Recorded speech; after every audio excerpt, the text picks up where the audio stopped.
The Trinity College Foundation Studies program is specifically designed to give you the best chance of success at the University of Melbourne. Here's what you'll be studying.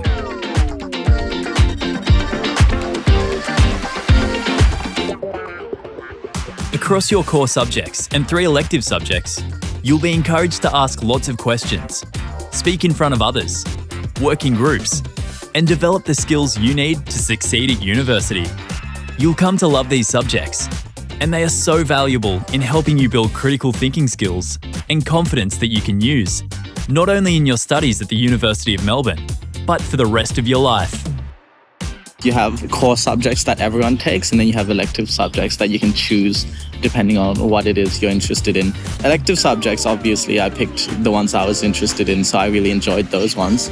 But even with the core ones, they were really engaging because they were new, and you got to learn a lot of things that you might not have already known. It was a really good experience, yeah. The Foundation Studies program at Trinity is overseen and approved by the University of Melbourne, so you know you're getting a high-quality education that will set you up for your future.